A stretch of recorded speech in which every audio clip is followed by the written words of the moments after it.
Pooja Shree, and I'm here at the 11th Canadian Science Policy Conference, which is being held in Ottawa this year. And with me here is Dr. Marc, who is the professor in the University of Ottawa and was the inaugural director for Institute for Science, Society and Policy.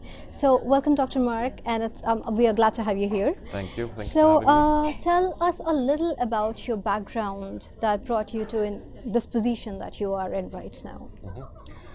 Yeah, I started in biology. I did a PhD in ecology, so I think like a lot of people who get into this space actually did start with science. And I worked for 5 years as a scientist in the federal government of Canada. Mm-hmm. And at some point I became really curious about how decisions are made, how the values mix up with the science. And that prompted me to quit my job and study philosophy, ethics. And then from then on I got into broader issues, governance, science policy.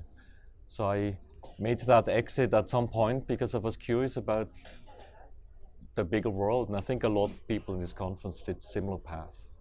Absolutely, that's wonderful. So if it would be great if you could discuss with us the vision and perspective of the Canadian science policy landscape in your many roles as, the researcher, the scientist, the administrator, or the policy expert. Yeah, okay. Yeah, the Canadian science policy landscape is quite distributed, mm-hmm. and it's quite diverse. I think it's getting stronger. I think it's growing in importance. But what's perhaps very typical in a sense for Canada, which is very different in the United States and in the UK, for example, is that we don't really have a strong center for science policy. We have relatively few academic experts. A lot of our experts are not at university, they're not teaching, and that has a bit an effect, I think, on capacity. It has an effect on where government can go, to get input. And so I would say that is maybe, I think, something that we should collectively think about. It's good to have a big ecosystem, so to speak. I like that idea, but I think it would also be helpful if we would have a few centers that are stronger. Mm-hmm. So in the UK, for example, there's SPRU, the Science Policy Research Unit. We have nothing like that, and so we don't really have a clear place where students can go and where governments can go and so on. So that would be maybe a vision I think one could discuss in Canada, mm-hmm. if we could establish 1, 2, 3, 4 centers mm-hmm. of that kind, to make us a bit more like our trading partners, our intellectual partners. Wonderful. So would you like to tell us briefly about the Institute of Science, Society and Policy, if you will? Yeah, for sure. The ISSP started with an idea by David Castle, mm-hmm. who was a professor at the University of Ottawa and had the title of Canada Research Chair in Science, Society and Policy. Mm-hmm. And I got involved at the approximate time when he actually left university for a bigger job. We thought we maybe would work together. And so I had really the task to also envision it a bit, what the scope would be. And the original vision was to cover a lot of scope, to have science for policy addressed, so that I'm still working on that, science advice, that's still my domain. But also some policy for science coverage and also technology governance, because you cannot forget about technology when it comes to science and society. Sure.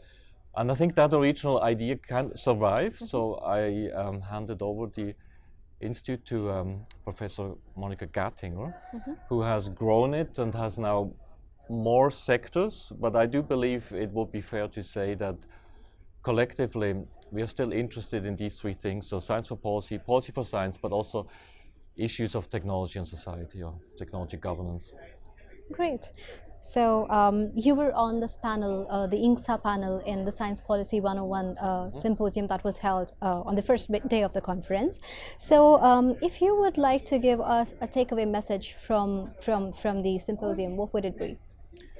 I would say for this event, what was kind of striking for me it was well attended, mm-hmm. and a lot of people who attended this particular symposium says this is the first CSPC conference, and so this is number 11. And I was actually a bit surprised that there are so many new people getting pulled into the conference, and it's a really great thing. And Merdat has done an awesome job building this conference.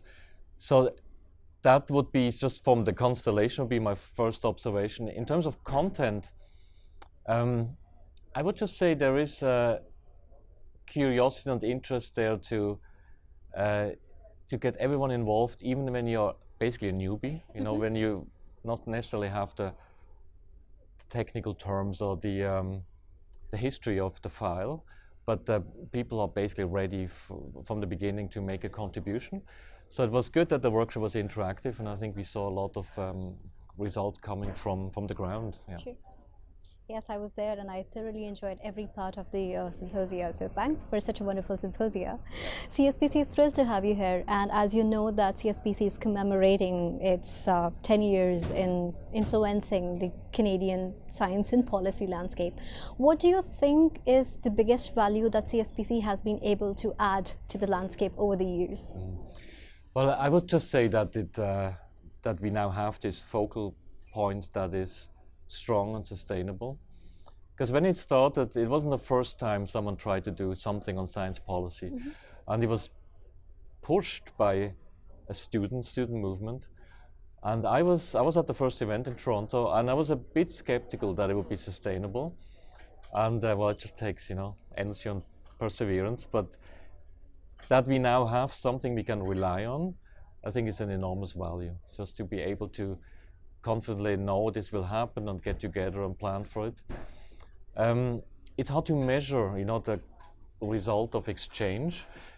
People bump into each other, they start ideas, start projects, sure. And then maybe 5 years later they forgot where they met. Sure. So it's not that easy to trace the, in some, quantitative sense, the effect something like this has. I think we should just go by the market response. Fact that people are willing to come and come again, I think is the best proof of need. And when it comes to actually making policy, this is such a non-linear, complex process. We never will know exactly which event and which connection, which champion was, that tipped the balance into a positive outcome.